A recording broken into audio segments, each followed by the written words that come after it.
अंगार रेडी पीछे रहना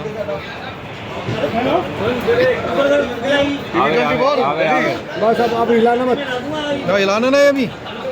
विनोद भाई में थोड़ा इधर हो जाओ, बस बस बस बस बस इतने में काम हो जाएगा। आइए ना सीएम साहब। अरे आईडी मत छेड़ो। भाई साहब आज बड़ी सौगातें दी है आपने और छुट्टी अंदाजों में पूरा चलता है आज हमारे अपने ग्वालियर अंचल में लाडली बहनाओं की 34 हाथ नीचे करो भैया, जिसके आधार पर 1,27,000 बहनों के खाते में 1500 की राशि यहाँ ग्वालियर अंचल से डली है। ये 34वीं किस्त की राशि थी। ये हमारा कमिटमेंट है लाडली बहनों के लिए, जिसके आधार पर हमने चुनाव के पहले ये कमिटमेंट किया और पूरे प्रदेश की नारी सशक्तिकरण की ये अद्भुत योजना है। इसी के साथ साथ लगभग 150 करोड़ से ज़्यादा के अलग अलग विकास कार्यों के भूमि पूजन लोकार्पण उत्तरवाद क्षेत्र में हुए हैं। उल्लेखनीय 700 करोड़ के काम में पहले हो चुके हैं।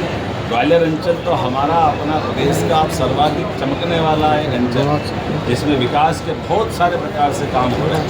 एक तरफ पर्यटन की नई नई सौगातें, यहाँ चीता से लेकर के सभी प्रकार के जंगल आबाद हो रहा है, जिसके आधार पर पर्यटन और क्षेत्र में विकास के रोजगार के अवसर मिलेंगे।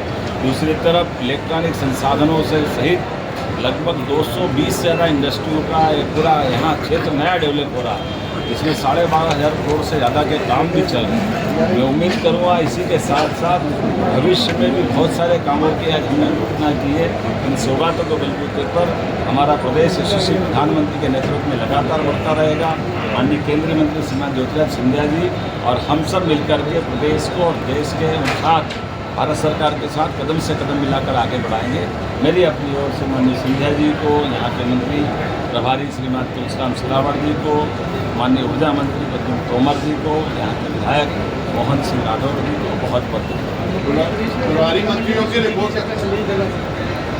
पहले तो एक चीज़ मैं कहना चाहता हूँ, आज इतिहास रचा है जो समूचे ग्वालियर ग्रामीण अंचल के लिए सौगातों की बौछार है।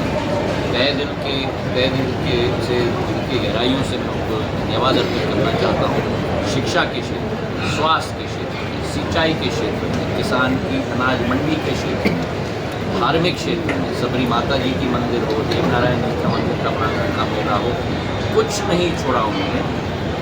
जो आशीर्वाद उन्होंने आज इस ग्वालियर ग्रामीण की भूमि पे दिया है, हम सब उनके कृतज्ञ हैं और दिल की गहराइयों से धन्यवाद अर्पित करना चाहते हैं। जबकि साधारण तौर पर जब कोई मुख्यमंत्री पहुंचता है 121 करोड़ रुपए की सौगात लेके आए, उसके बाद 9 और मांग उनके समक्ष रखे जाए, उन सभी मांगों को वो माने।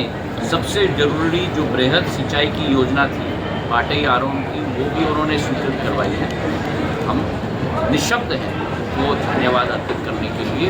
ऐसा कभी भी मैंने नहीं देखा है, इतना ज़्यादा इन्होंने हमको दिया है। हम कृतज्ञ हैं ग्वालियर अंचल। हम 4 कैबिनेट मंत्रियों को भेजा गया, तब युद्ध के समय में भी रूस और यूक्रेन के बीच में हमारे भारतीय छात्रों को निकालने के लिए दोनों पक्ष ने मदद की थी, जब एक दूसरे से वे लड़ रहे थे। और आज भी आपने देखा भी होगा, सुना भी होगा कि स्ट्रेट ऑफ हॉर्मुज जो बहुत ही एक सेंसिटिव इलाका है, जहाँ से पूरा उत्पादन तेल का और गैस का निकलता है विश्व भर के लिए, सभी देशों के लिए ब्लॉक है। केवल भारत के लिए ईरान के द्वारा खोला गया है ताकि भारत में कोई कमी ना हो। और ये क्यों संभव हुआ? क्योंकि प्रधानमंत्री जी के नेतृत्व के आधार पर संभव हुआ। और जहां विपक्ष का दायित्व तो होना चाहिए कि जब इतनी बड़ी हम लोग ने, प्रधानमंत्री जी ने ये संभव करवाया है, उनको धन्यवाद अर्पित करने के लिए और देश को नीचे दिखाने का कार्य कर रहे हैं। प्रधानमंत्री जी ने स्पष्ट कहा है कि कोई कमी हम आने नहीं देंगे। तेल मंत्री जी ने सदन के पटल पर कल पूरा वक्तव्य दिया है, चाहे केरोसिन हो, चाहे डीजल हो, चाहे पेट्रोल हो, चाहे क्रूड हो, चाहे लाइट और फ्यूल हो, कोई भी कमी हम लोग नहीं आने देंगे। और ये एक बहुत बड़ी हम लोगों की उपलब्धि है कि स्ट्रेट ऑफ हॉर्मुज अगर खोला गया है तो केवल भारत के शिप्स के लिए खोले गए हैं, ताकि भारत में तेल की कमी न हो। बहुत बहुत